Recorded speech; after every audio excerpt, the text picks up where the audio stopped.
When it comes to anime, there are generally a handful of character archetypes you want to avoid messing with if you want to survive in any given world. Seemingly insignificant monsters that can rapidly evolve, giant-ass nigh-omnipotent skeletons, the silver-haired characters in general, you don't want to mess with them, but there is one category that is probably the most troublesome of them all. Little girls, especially if they have magic. Aside from the obvious don't find yourself at a ditty party kind of advice, for some reason little girls turn out to be some of the most terrifyingly overpowered people in anime. Seriously, why are there so many ridiculously overpowered or absolutely psychotic killer little girls in anime? It just doesn't make sense. So if you ever find yourself isekai'd into one of these worlds, just play it safe and avoid this character archetype. But that brings us to the subject of today's video because it features a similarly overpowered young lady. Private tutor to the Duke's daughter. And it's one of the anime of all time, I'll give it that at least. The story on this one goes as such. Alan is a rather remarkable student at the Magic Academy. Why? I don't know. The series doesn't really do well at showing how distinguished he actually is as a mage and why he earns such high praise from people. But as it happens, he fails one of his final exams for an inexplicable reason and finds himself utterly broke. He's so broke, in fact, that he can't even pay for the train ride home, so he goes to his professor only to end up landing a job as the private tutor to the daughter of Duke Howard. Had to casually fit the title in here somewhere, you know? And this is ultimately where he would end up making the acquaintance of the two girls who would become his students in the near future, Tina Howard and Ellie Walker. Though ultimately, Alan's job was specifically to tutor Tina, who was struggling with certain aspects of learning magic. Fortunately, Alan arrives and finds that Tina has a lot of the things that would make a great mage. She has a lot of mana, practically more than anyone he's ever seen. She has a lot of technical know-how, so she really does actually understand magic. And she is driven by her own personal goals, her childish infatuation with the legendary spells her mother used to tell her about in bedtime stories as a child, and with her duty as a noble to continue on her family and the heirloom magic that they inherit from each generation. So while she has everything that she could possibly need to be someone recognizable just for her magic, she has one serious issue: the inexplicable inability to cast magic whatsoever. And this is where I will be brutally honest about my feelings on this show, and the fact that I find myself struggling to really even care about it. It's not like it's terribly portrayed or there's some major critical flaw to it, it's just terribly forgettable. So while I would say the show isn't horrendously poorly done, it's just that there isn't really anything special about it in the first 4 episodes that makes it something worth your time. Not a lot of people are like me, who have the opportunity to dedicate so much of their time to watching through bulk amounts of anime in a season. So with everything that's been happening over summer, it's kind of hard to justify spending time on something so middling that it winds up being utterly forgettable. And this can be addressed in 3 points. The first issue is that the story doesn't really have its own unique fingerprint. It's basically just coming off as yet another fantasy school anime without any sort of distinguishing qualities, and in a genre that has been getting more and more crowded, that is a very bad thing. There's nothing that really makes the world feel alive or developed. We don't really get names of countries, or even of the academy, to give us some sort of specific geography to the world that makes it seem like it's been thought about. And the power structure of the nation isn't particularly expounded upon in a way that makes it seem interesting.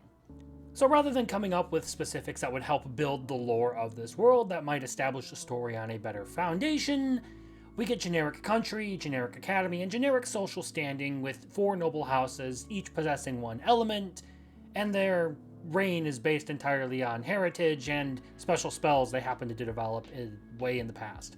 And because of all this, the world ends up feeling very narrow and shallow.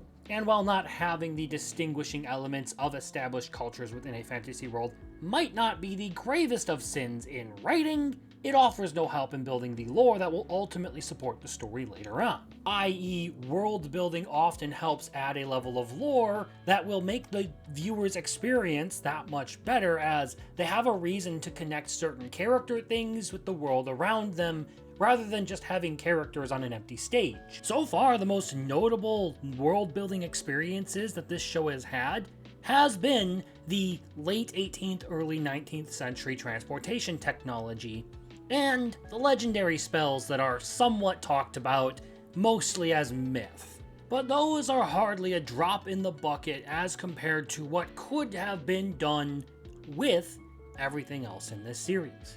The second point on this show would be the characters themselves. I don't find anything about the people that this story is centered on to be particularly appealing. Not that they turn me off, but that they're simply there. They exist. They are a thing. But that's it. I don't find anything particularly compelling in any direction about Alan.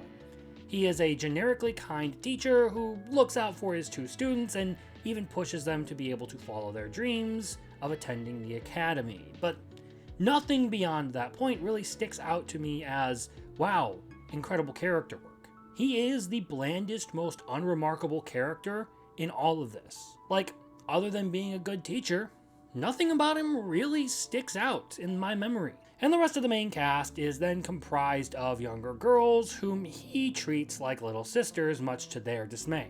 Tina herself is fairly uninspiring. These first 4 episodes are effectively focused on her self-doubt over her inability to be able to cast magic. She feels like she is letting down her family, that her inability to do anything about her condition is betraying the duty that she has to continue on the Howard lineage of magic. And while this does get resolved and I kinda can feel for her, I don't think this one is ever really portrayed in a very good way. At least, not in one that really grabbed me and hooked me into the character, I would say. And then of course we get to Tina's maid, Ellie, who really her defining characteristic is that she is a klutz. And that's all I can really recall about her, because everything else just kind of gets tossed aside. And then we arrive at the final and the worst part of it all, the actual story of this show. The whole premise seems to be alluding to this concept laid out before us with Tina and her fixation on the legendary spells, as well as the usage of the Howard family heirloom spells. But none of that really seems to have a significant mark on the story, nor a significant reason to be a thing. It is just a child's fascination, and even that part of it isn't really expounded on well. So really, this whole show feels like it's starting off with a training arc for characters that I have no attachment to and no real reason to root for. But above all, it has no interesting destination it ultimately wants to get to. Tina wants to go to school and be a great mage. Big whoop. I've already said I don't care about the characters or the world or anything that's going on, so why would I bother with this? Whatever family drama or issues that she might have had to overcome because they were preventing her from chasing her dreams don't seem to be a really big part of the story. While her father does oppose her going to the academy because he wants her botanical knowledge for their domain, he ultimately does kind of sign off on it, and her magical blockage doesn't seem to be a really big issue. In fact, once she overcomes it, she immediately leaps into action and starts using magic really well. So there's no big overcoming story. There is no major obstacle for her to climb over. The big thing is that she's kind of just good once she figures out what she's doing. And that's boring. Her character doesn't really have any good development, and that ruins the story. A story that seems to largely be fixated on these characters who suck. So obviously I don't recommend watching this anime. The first 4 episodes feel like a waste of time, and those are promptly followed by an episode 4.5 that is an interview with the creators. I didn't need that, and I don't care. So nothing about this show has been particularly worth my time. In fact, a lot of it has been me just kind of sitting there like, oh, okay. And yet I can't say that I loathe it. I can't say that I abjectly hate it. And I would argue that a complete apathy towards a series is an impressive feat in and of itself, one arguably worse than creating a bad adaptation of a show. Because a lot of times, even bad adaptations can persuade people to check out the source material, whereas a mediocre one that doesn't really have any objective flaws may not tempt someone to go look at the source material to see what went wrong. But that's about all my thoughts on this series. If you enjoyed this video, consider liking or subscribing to the channel for more anime content. Do it, or I will steal your dog.